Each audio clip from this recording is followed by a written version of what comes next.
Right. Right. So this week is the last week on this particular project, the working from the Masters project, and next month we'll have a look at watercolours. So I've got, so that's the theme for next month. So if you fancy having a go at watercolours, which I know one or two of you are really into watercolours and work with watercolours, if you're not, that's absolutely fine. Just kind of do your own projects or carry on with this one, what you fancy doing. But if you fancy watercolours, that's what I'll be demonstrating next week. And I've got really sort of skies and sunset images that are going to work on to start with. So we can start that. So that's that. So what I demonstrate today is a little bit more with the oils. So I've done quite a bit on oils. I'm also going to talk a little bit about varnishing, and shall we do a demo here on varnishing? So we do that? Yeah, so we do that. So Amber was asking me about varnishing last week, so it's a good opportunity to talk about that as well. So far, looking at the Masters, we started with the old Masters, had a look at a bit of Rembrandt, a little bit of Turner, and then last week I started a couple of demos that I didn't get very far with, but looking at Monet. So copying a Monet picture. So that was the one from the Tuesday. And on Thursday, I just sort of zoomed in on this. This was going to be a tree on the right-hand side. So that's from last week. What I was thinking is quite a nice idea for a project is to do some sort of interpretation. So basically using your own image. It was a photograph I took at the weekend at Cherry Orchard Country Park. The blossom trees were out and found this nice gate. So I thought that might be quite a nice one to then interpret in the Impressionistic style. So that's kind of what I'm doing here. And then I was thinking also, with oils, one or two people are asking who are very new to oils, particularly in the morning group, are asking about making changes and what to do. And the easiest way really to make a change or to sort of like add sort of details, things like that, is to let everything really dry. So this one was the demo from a couple of weeks ago. It's a little bit tacky still, the surface, but it's touch dry, the paint won't come off. So if I wanted to make alterations to this, say I wanted to kind of cut in some, brighter tones or something like that, I'm just going at random here, just a few random, sort of little bits. I can do what I want.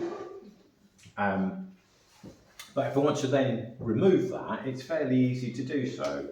What I do to start with is just wipe that back. And because I've got down to that, this layer underneath is dry, it's easy then to remove it. And then what I do then is use a little bit of oil, and probably any kind of oil. But I find either a bit of painting medium or a bit of oil, nice clean brush, just brushing up, and then I can then kind of work that in,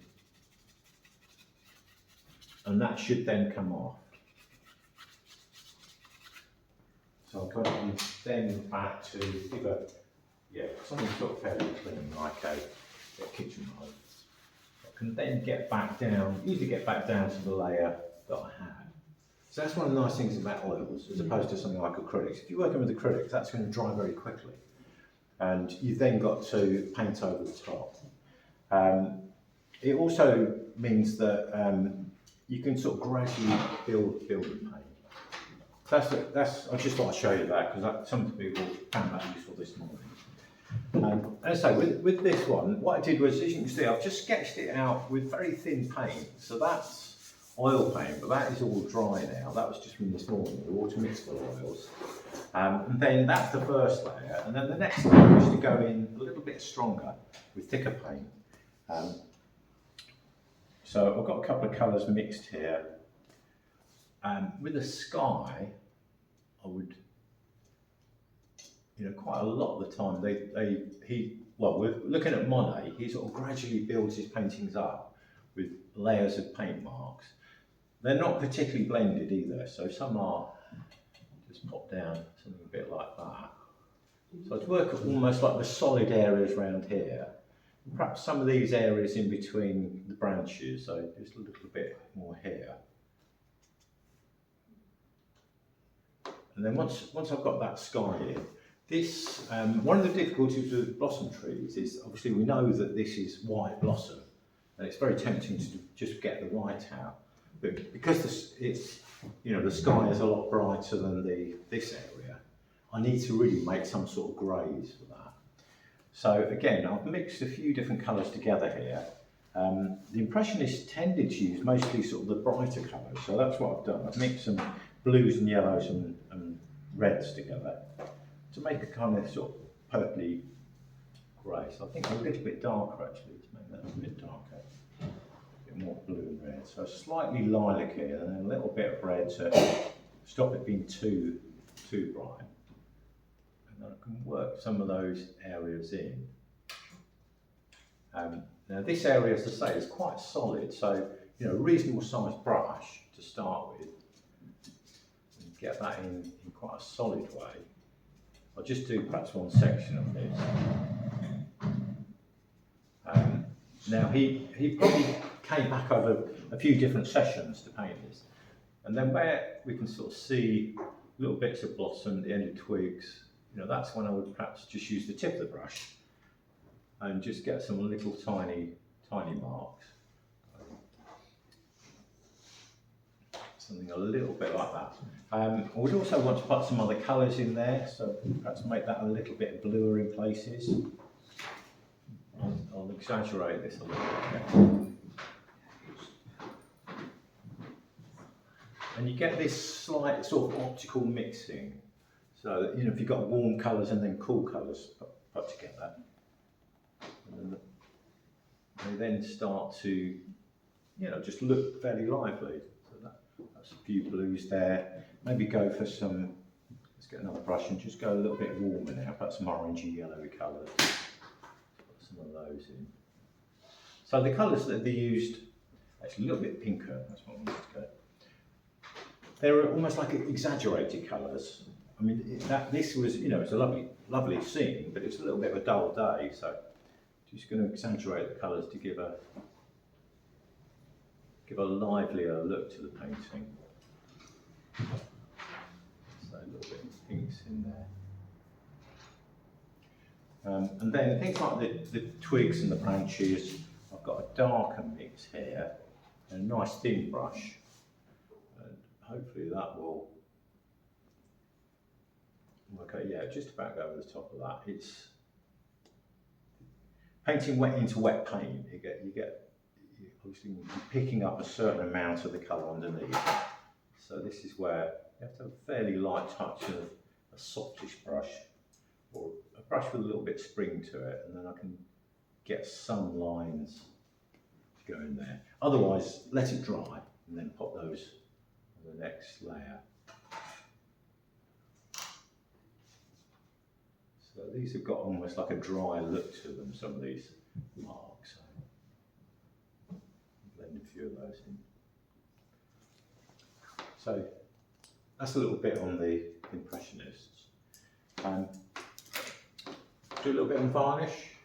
Yeah, so I'll show you what I've got. So I brought a couple of pictures in. This was one that I did last Wednesday in Windsor. So this one isn't varnished, this is just dry. And then this was another one from a year or so ago, a couple of years ago. And this one I have varnished. I think this might be the proper varnish on this one, because this looks a little bit shinier than some of them. But the reason I put varnish on is partly just to bring out the darks and to even up the surface. So with oil paints, you'll find that some bits, with this one, some bits are slightly shiny, like this bit is a little bit shinier, but other bits have gone a bit flat. They can go flat. So it's a nice way of evening out the surface. You can get matte varnish, can't you? You can get matte, yeah. The ones I use, which are somewhere here. Oh no, I've got them out. Yeah, so these are the ones I use. This one is, I use this. This makes zesty because it smells better than a lot of them.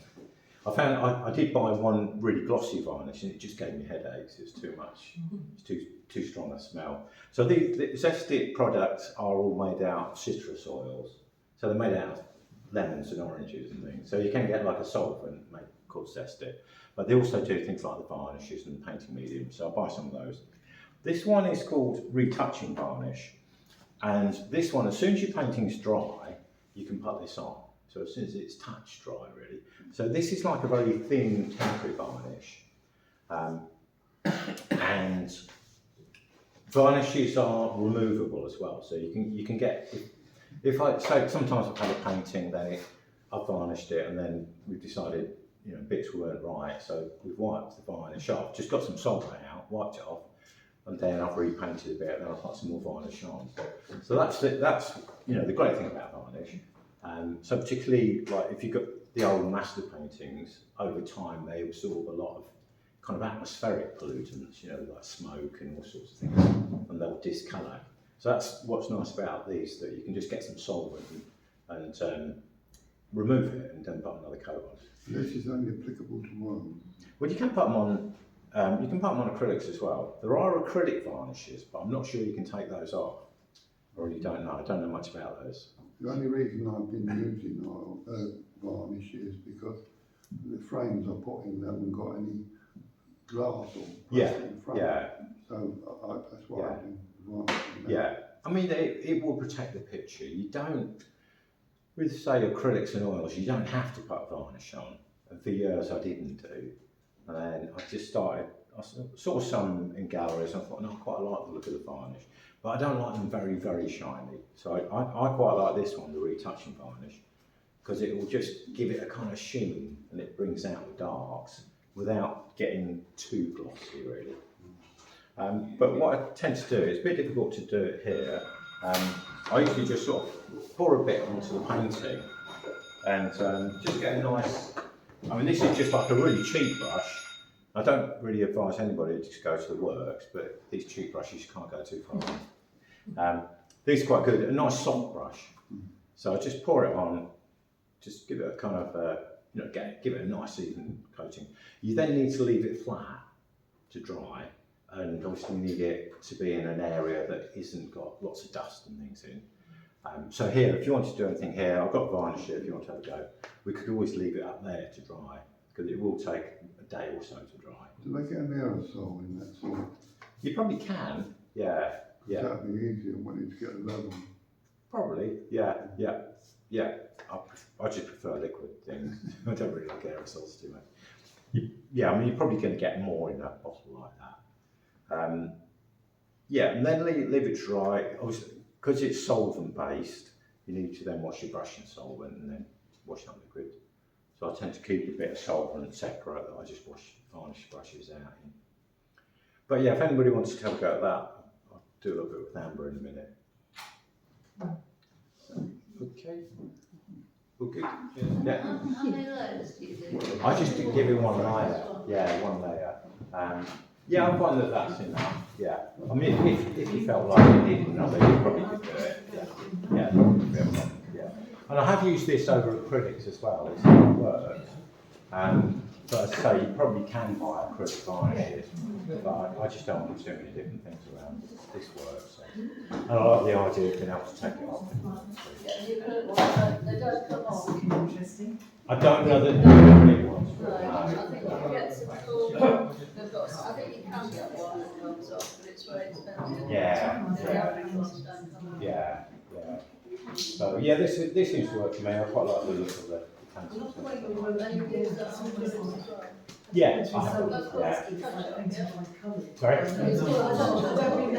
Retouch varnish, yeah. It's like a very thin varnish, really. It's just maybe got more solvent in it than the other one. Because when you look at the ingredients, they're not too dissimilar to, but I think it's probably just thinner.